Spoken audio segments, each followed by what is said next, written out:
Africaines, Africains, ce soir, nous sommes le lundi 7 juin 2025. Un seul sujet à l'ordre du jour. Je voudrais éclairer une énigme géopolitique qui est en train d'échapper aux Africains et aux Africaines.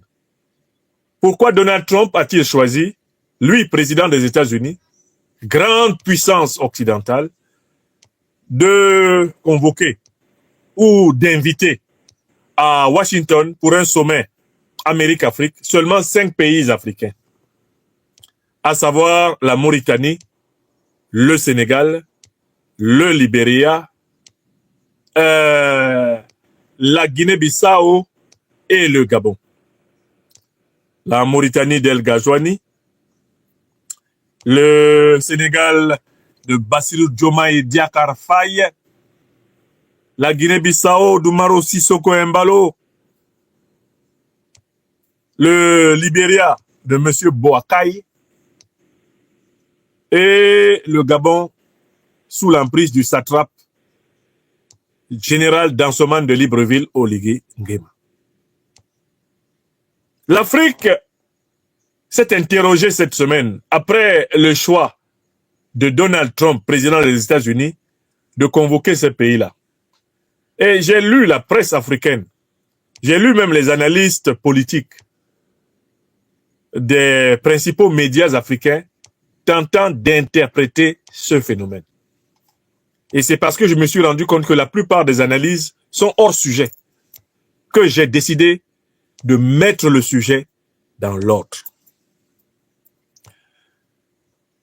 L'une des premières tentations qui a traversé l'opinion africaine, c'est de dire que Donald Trump n'a invité que ces 5 pays, parce que quand il était précédemment président des États-Unis d'Amérique, il avait élaboré le concept de shithole countries pour décrire la plupart des pays africains. En anglais, shithole countries signifie pays de merde. Selon l'interprétation la plus répandue, Donald Trump considère les pays africains comme des pays de merde. Et comme il y a trop de pays de merde, une cinquantaine en Afrique, vraiment pour ne pas s'emmerder, Donald Trump a choisi de prendre 5 pays de merde et de les inviter à Washington parce que 50, c'était trop. J'ai l'honneur de vous informer que cette interprétation est fausse. Et je vais dire pourquoi cette interprétation est fausse. Donald Trump a beau dire que la plupart des pays africains sont des pays de merde, c'est-à-dire des pays qui produisent de la pauvreté et des migrations sauvages qui envahissent la sacro-sainte patrie américaine. Il a beau dire tout cela, Donald Trump est d'abord connu par les Américains et le monde entier comme un homme d'affaires, un businessman. C'est quelqu'un qui évalue chacune des actions de sa vie en fonction du nombre de dollars qui tombent dans sa caisse ou dans celle des États-Unis. Il a un concept strictement économique de la grandeur américaine, à savoir que lui-même, Donald Trump, homme d'affaires, et les États-Unis doivent toujours gagner plus d'argent que tout le monde. Et c'est ça le critère de leur suprématie.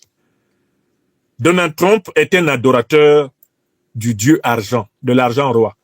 Il est convaincu qu'un homme a réussi sa vie quand il possède plusieurs milliards de dollars de plus que tous les autres hommes. Donald Trump considère que la richesse est le but. La richesse matérielle est le but de l'existence humaine. Et toute sa vie est normée par le principe de la richesse matérielle. Je vais vous en donner quelques exemples. Lorsque le Qatar a décidé récemment de lui offrir un avion à 400 millions de dollars, il s'est précipité de le prendre aveuglément, ne se rendant même pas compte de l'humiliation qu'il infligeait à la nation américaine.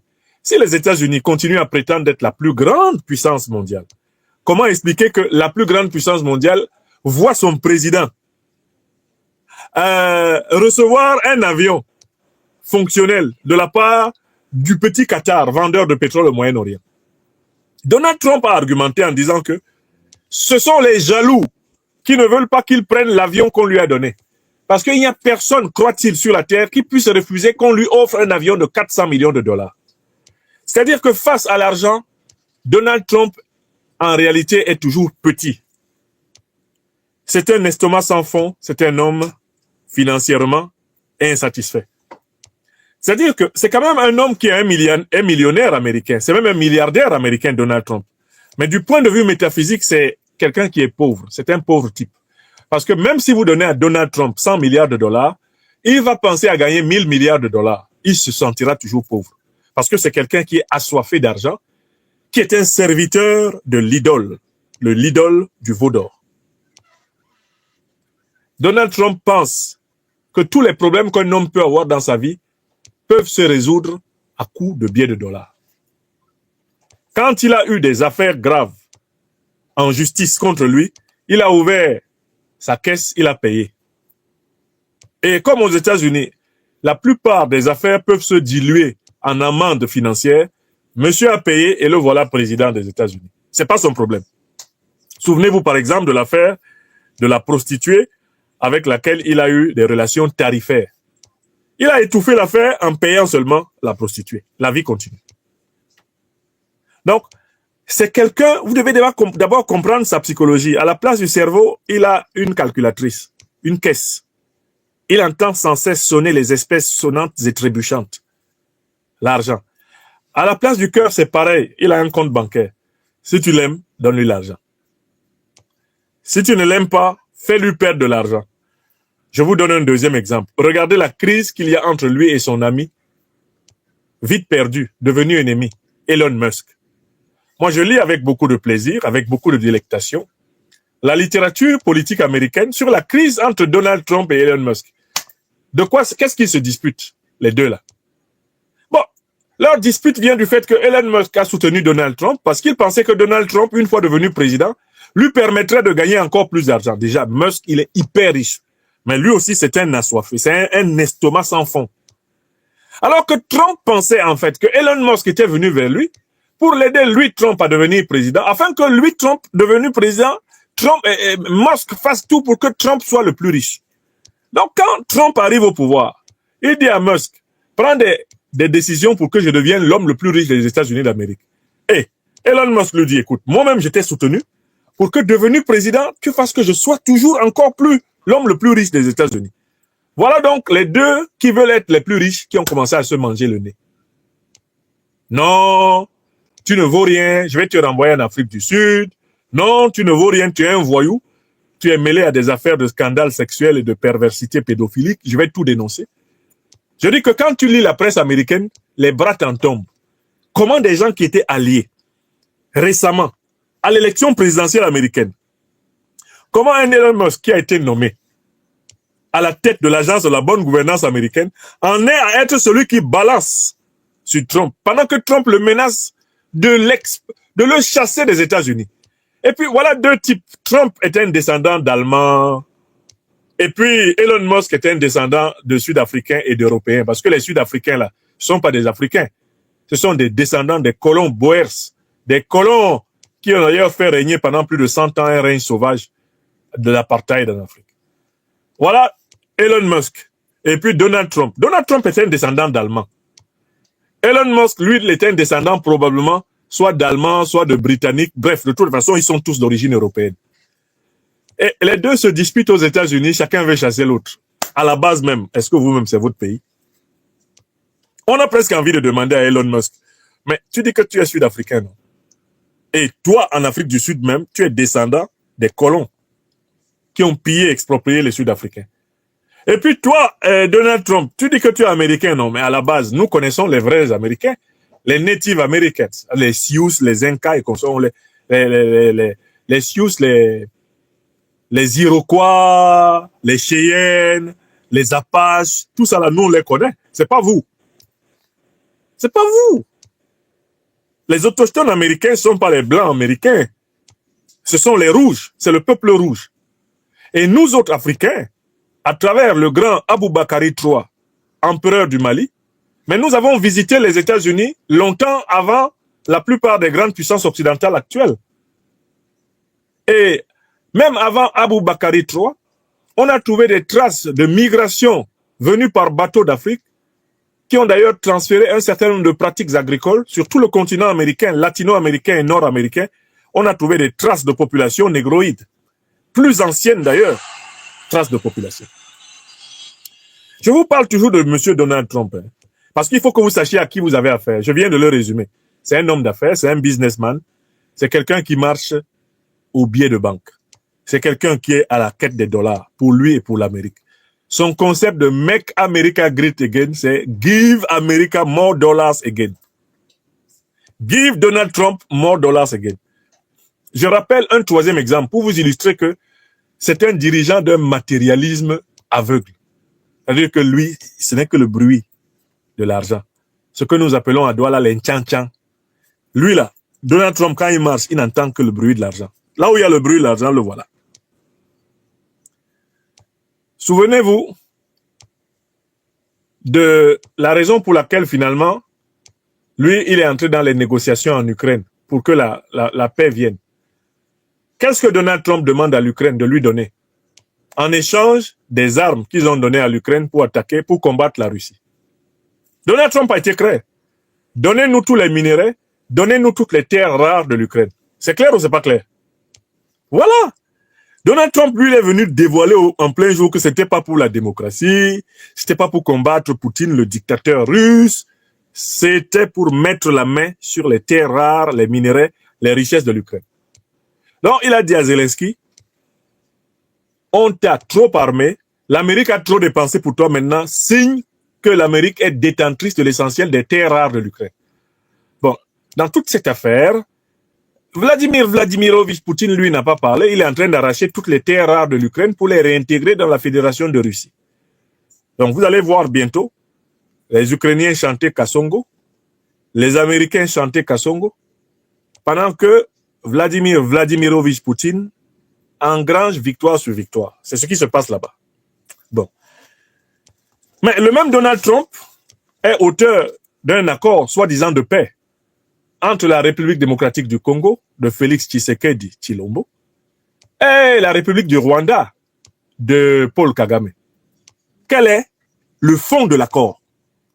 L'accord de paix entre le Rwanda et la RDC, la République démocratique du Congo, il consiste à dire que les États-Unis vont désormais partager les richesses de la République démocratique du Congo avec tous les pays de la sous-région, donc le Rwanda, l'Ouganda, y compris la République démocratique du Congo. C'est les États-Unis qui vont partager. C'est exactement le même principe que Donald Trump a fait valoir en Ukraine, qu'il fait valoir en République démocratique du Congo. Voilà. Donc, ça, c'est la première partie de mon exposé. Il s'agissait de vous montrer que Donald Trump est un mercantiliste sadique, cynique, absolu. Il ne recule devant aucune occasion de s'en mettre plein les fouines et d'en mettre plein les fouines à l'Amérique. Il n'est pas venu s'amuser. Comme vous aimez qu'on donne les preuves, je donne enfin une quatrième preuve. Parce que ici, c'est l'émission du docteur des preuves. Quand tu pars d'ici, tu sais de quoi tu parles. Donald Trump a proposé de déporter toute la population palestinienne de Gaza. Parce que sous le sous-sol de Gaza, il y a des réserves de gaz et de pétrole qui sont immenses. Et par ailleurs, il a dit qu'il allait faire de la région de Gaza une zone touristique qui allait rapporter beaucoup d'argent. Vous comprenez pourquoi il est prêt à déporter les gens? Le tchan-tchan. Money. C'est-à-dire que ce monsieur-là, sa loi là, c'est le dollar. Sur le billet de dollar, il est écrit « In God we trust ». Dans la tête de Trump, la vraie phrase, c'est « In dollar we trust ». Il ne croit qu'au dollar. Même la déportation envisagée des Palestiniens, c'est pour exploiter leur sol, leur sous-sol, s'en mettre plein les fuites. L'accord de paix entre le Rwanda et le Congo, c'est pour que l'Amérique confisque et partage les richesses et les terres rares du Congo.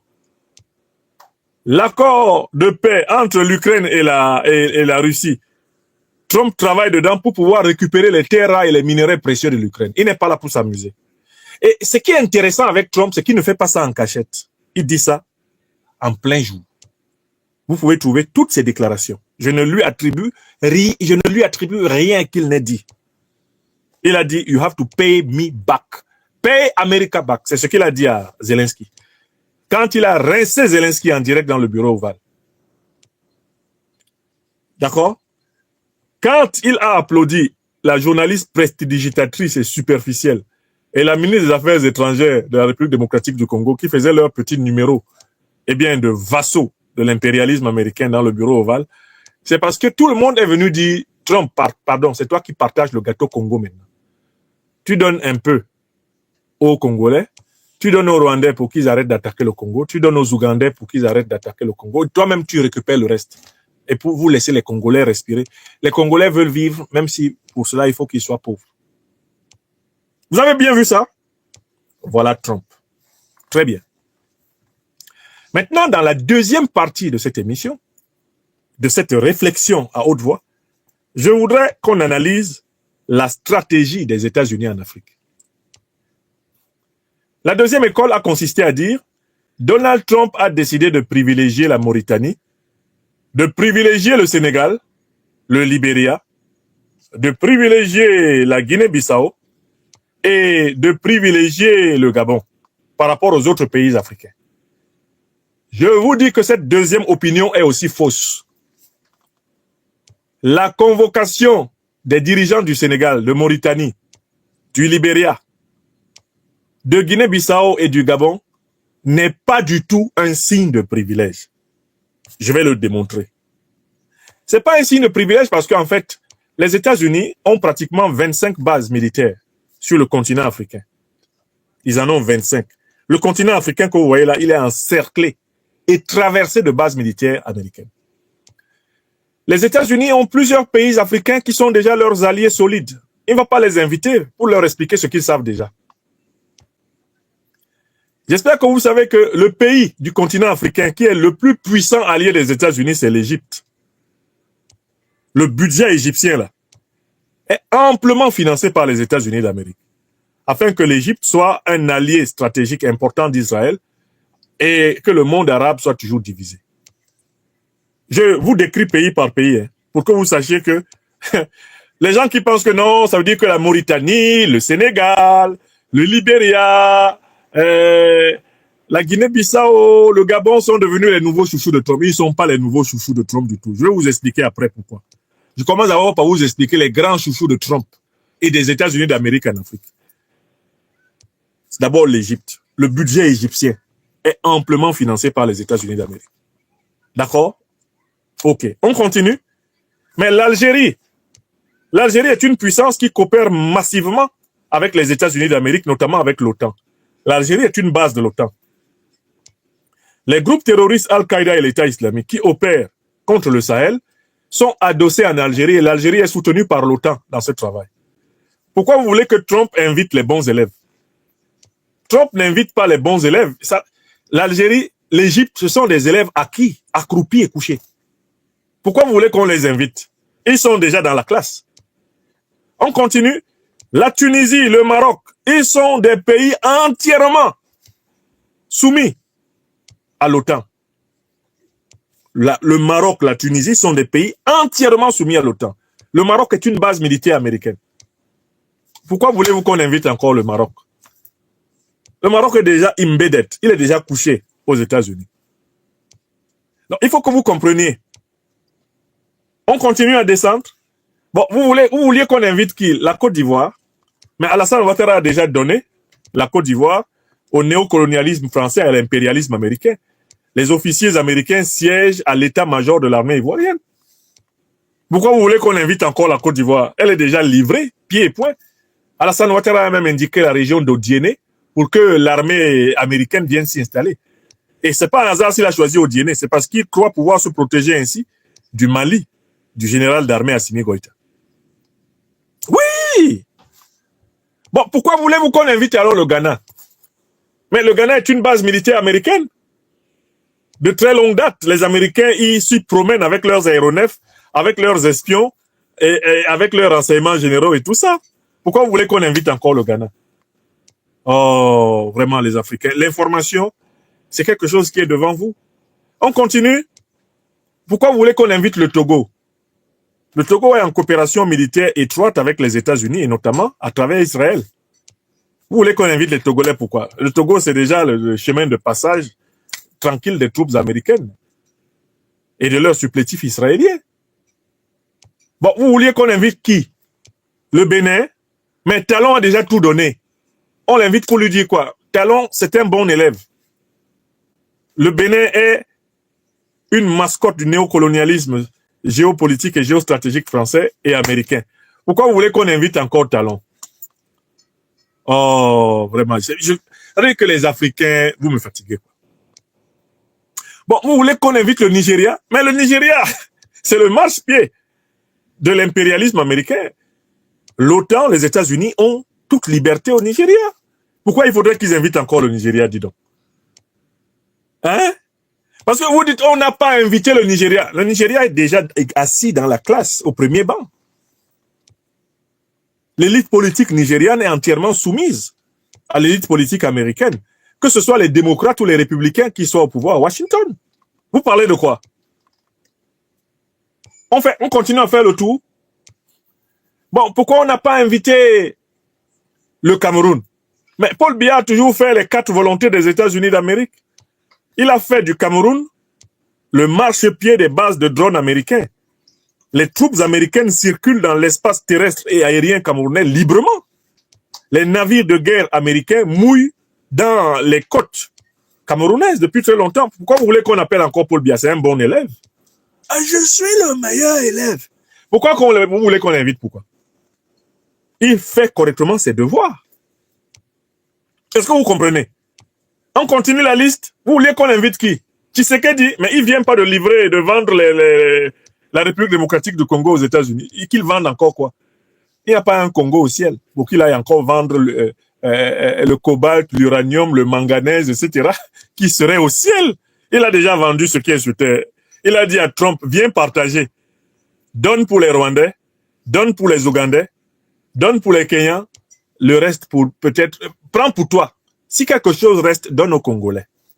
C'est ça l'accord, non? Du 27 juin à Washington. Il n'y a rien d'autre. Pourquoi vous voulez qu'on invite encore Tshisekedi? Il a bien travaillé. Il a envoyé sa ministre des Affaires étrangères, Kayikwamba Wagner, qui a fait son numéro là-bas. Elle a tout vendu, non? Pourquoi vous voulez qu'on l'invite encore? Bon. Donc, je continue peut-être la liste. Vous voulez qu'on invite qui? L'Afrique du Sud était déjà là-bas. Le président sud-africain s'est fait humilier en direct, Ramaphosa. On l'a grondé dans la maison ovale en disant qu'il est en train d'appauvrir les blancs sud-africains. Vous n'avez pas vu? Vous voulez qu'on l'invite pour lui dire quoi encore? Qu'est-ce qu'on ne lui a pas dit? Et il faudra voir le pauvre, comment il s'expliquait lentement là-bas. Non, ce n'est pas vrai, etc., etc. Ouais! C'est là où l'Afrique a pleuré Julius Malema. Qui met Malema au bureau ovale? Et puis Trump fait son malin là, qu'il a fait sur Ramaphosa. Malema va lui donner son bagage en direct. Donc, vous voulez qu'on invite encore l'Afrique du Sud pour dire quoi? Bon, vous souhaiteriez qu'on invite qui? L'Angola, mais l'Angola est déjà en coopération économique très avancée avec les États-Unis. Les intérêts américains en Angola ont enflé. D'ailleurs, ça a été l'une des conditions de la liquidation de Savimbi. Une fois que les Américains ont su que le MPLA au pouvoir en Angola pouvait leur garantir des parts de marché en Angola, ils ont contribué à localiser Savimbi pour qu'on le bute.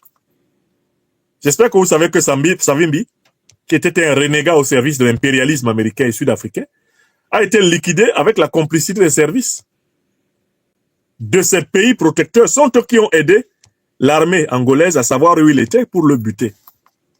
Parce que le MPLA a donné aux Américains, MPLA au pouvoir en Angola a donné aux Américains des parts de marché qu'ils ont trouvées intéressantes. Ils ont dit, bon, dans ce cas-là, on vous laisse Savimbi. Vous pouvez le buter.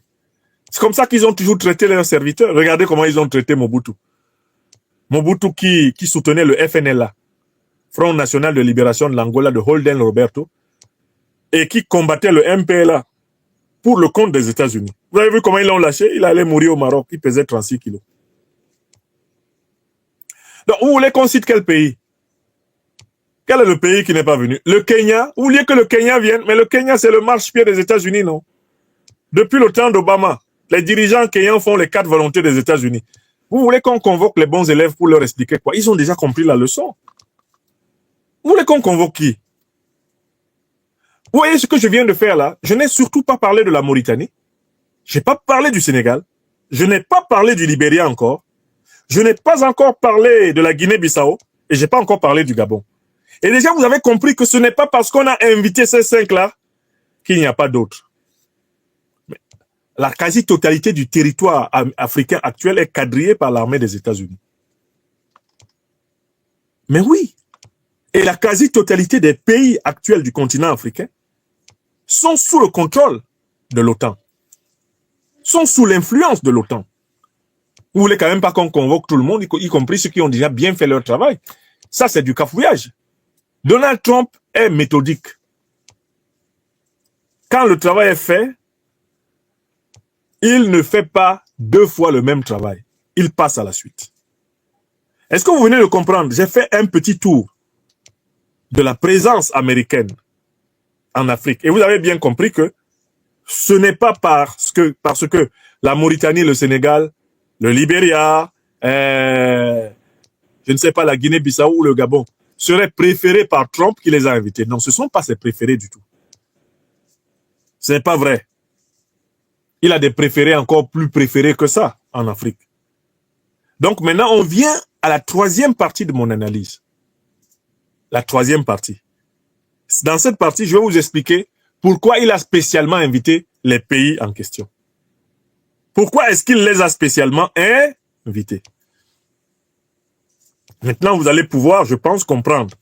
Alors, il les a invités parce qu'il voudrait renforcer l'emprise militaire, économique, stratégique, géopolitique des États-Unis dans ces pays. Je recommence une 2e fois pour les Africains qui se sont laissés emporter par des débats sur la jalousie. Pourquoi Trump a préféré? Non, il n'a rien préféré dedans. Il considère tous les pays africains comme des pays de merde. Il n'a pas changé d'opinion. Mais l'Afrique est quand même le continent le plus riche du monde. Et comme Trump ne s'intéresse qu'à l'argent des gens, et non pas aux gens, il a besoin de l'Afrique, comme tout le monde. D'accord? Commençons par la Mauritanie. Mais la Mauritanie est devenue progressivement une très grande base militaire de l'OTAN. Et les organisations terroristes de l'OTAN, Al-Qaïda et l'État islamique, opèrent au Sahel à partir de la Mauritanie. Récemment, vous avez vu une journaliste qui a infiltré le territoire malien avec le soutien de la Mauritanie. Elle a atterri en Mauritanie et elle est entrée en territoire malien avec Al-Qaïda, l'État islamique, le Front de libération de l'Azawad. Anne-Fleur Lespio, c'est son nom. Elle est entrée à partir de la Mauritanie. La Mauritanie est une base arrière de l'OTAN et une base arrière des organisations terroristes. Tout le monde sait que les principaux chefs terroristes qui ensanglantent le Sahel se soignent en Mauritanie, sont hébergés en Mauritanie. Donc, Donald Trump convoque les Mauritaniens pour resserrer les liens de coopération avec eux. C'est clair ou c'est pas clair? Pour les amener à arriver au niveau de l'Algérie. Les amener à venir peut-être au niveau de l'Égypte. C'est-à-dire qu'il veut complètement les intégrer dans le dispositif. C'est pour ça qu'il a convoqué le président mauritanien pour lui dire « Peut mieux faire, viens ici. Tu vas travailler encore mieux. » C'est clair pour tout le monde, la Mauritanie? On prend le Sénégal. Pourquoi Donald Trump convoque-t-il Bassirou Diomaye Faye? Parce que Donald Trump se rend compte que Emmanuel Macron, président français, n'a plus une influence suffisante sur Bassirou Diomaye Diakhar Faye. Notamment à cause de son premier ministre imprévisible, Ousmane Sonko, qui est obligé de se souvenir de ses promesses panafricanistes. Donald Trump s'est rendu compte qu'il y a un flottement à la tête du Sénégal. Ils n'ont pas basculé clairement vers le panafricanisme révolutionnaire, mais ils se sont pas entièrement alignés sur le néocolonialisme français, les dirigeants sénégalais. Il y a une indécision à la tête du Sénégal, incarnée par la ligne panafricaniste relative de Sonko, et la ligne néocolonialiste, du général Biram Diop, et puis la ligne ambiguë, incarnée par celui qui est au milieu des deux, le président Bassirou Diomaye Diakhar Faye. Le président américain sait que le Sénégal est dans l'indécision. Bassirou Diomaye Diakhar Faye a eu peur d'aller tout naturellement à Moscou. Mais il a un œil qui regarde vers Moscou. Bassirou Diomaye Diakhar Faye a donné des garanties à Ouattara. Il est venu à Paris, il a donné des garanties. Mais Trump sent que le Sénégal est tenté par une aventure vers le monde multipolaire, d'autant plus que le Sénégal est candidat à adhérer aux BRICS, c'est-à-dire à l'alliance économique qui est rivale de l'alliance occidentale dans le monde. Donc, la convocation de Diomaye a pour but de lui demander de bien rester droit dans les rangs. Vous comprenez? Est-ce que vous comprenez pourquoi on a convoqué Diomaye? Pour lui dire de se tenir à carreau. Parce qu'on se rend compte qu'il fait un coup à droite, un coup à gauche. Il fait un pas en arrière, un pas en avant, 3 pas en arrière. Diomaye Faye est un adepte de la danse Bafia de mon pays, le Cameroun. Un pas en avant, 2 pas en arrière. Un coup, il est à gauche, un coup, il est à droite. On ne sait pas où il va. On appelle ça, dans ma patrie adoptive de Côte d'Ivoire, la danse du blé. Blé, blé, blé, blé, blé, blé. Sonko et son acolyte Diomaye Faye sont des adeptes du blé. Ils dansent avec des feintes. Quand ils avancent, c'est pour mieux reculer. Et quand ils reculent, c'est pour mieux avancer. Ce qui fait que finalement, ils sont sur place. Donc, Trump fait venir le président sénégalais pour lui donner des instructions fermes. Et lui dit, j'ai l'impression que tu veux t'amuser à gagner à tous les râteliers, on ne joue pas avec moi. Hein. On continue les pays là. On prend le pays à côté du Sénégal, la Guinée-Bissau. N'avez-vous pas vu le jeu de Tantampion auquel ça donne Embalo Sissoko, le généralon de Bissau? Dès que Poutine convoque une réunion, Embalo Sissoko saute dans le premier avion. Même si c'est un parapluie qui peut le conduire dans le ciel, le voilà à Moscou. Camarades, je suis sorti d'une Lupanaro pour venir à la rencontre de votre grande excellence, présidente Poutine, parce que la Guinée-Bissau et la Russie ont des bonnes relations. Dès qu'il a fini, il saute dans un avion, il va à Paris. Président Macron, je suis à votre service. Vous savez, Embalo est un garçon obéissant. Son comportement là, son djandjouya politique là, gauche-droite, gauche-droite, gauche-droite, son comportement d'essuie-glace là, c'est à cause de ça que Trump le convoque. Pour lui dire que, mais, Embalo, tu es avec nous ou tu es contre nous? 1, 2, 3, il y a une réunion à Moscou, tu vas. 1, 2, 3, il y a une réunion à Paris, tu vas. 1, 2, 3, il y a une réunion à Washington, te voilà. Tu veux jouer avec moi? Il est convoqué pour clarifier sa position. Parce que Donald Trump est redoutable en affaires. Il est redoutable en affaires. C'est l'ambiguïté de la Guinée-Bissau qui lui vaut sa convocation. Vous avez compris? Est-ce que vous êtes en train de comprendre ce que je vous dis? L'ambiguïté de la Guinée-Bissau lui vaut sa convocation. Bon, on passe au Libéria.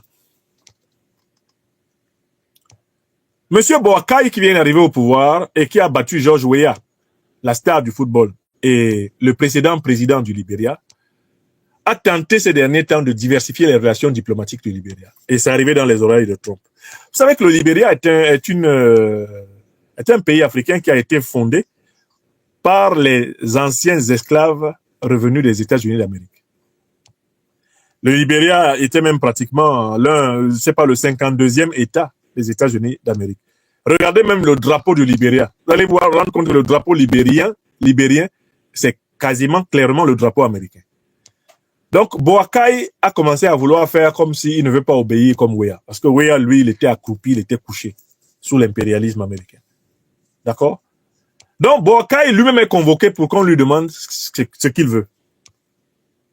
Parce que pour les États-Unis d'Amérique, le Libéria est une chasse gardée. Et que Boakai envisage une coopération avec la Chine, une coopération avec la Russie, une coopération avec le Brésil, ça n'amuse pas beaucoup Donald Trump. On l'a convoqué. On dit, Boakai, viens ici. Come here. Come and explain what you want. Est-ce que vous comprenez? Ça fait déjà combien de pays là? Ça fait 4, non?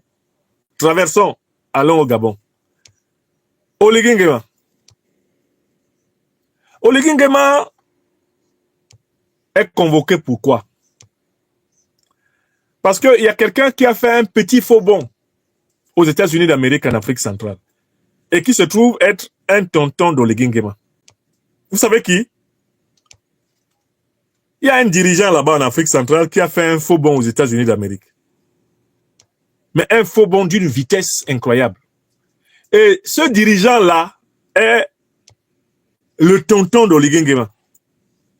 Ce dirigeant-là même a un nom en commun avec Oligui Nguema. Et ils sont de la même ethnie, c'est les Fang.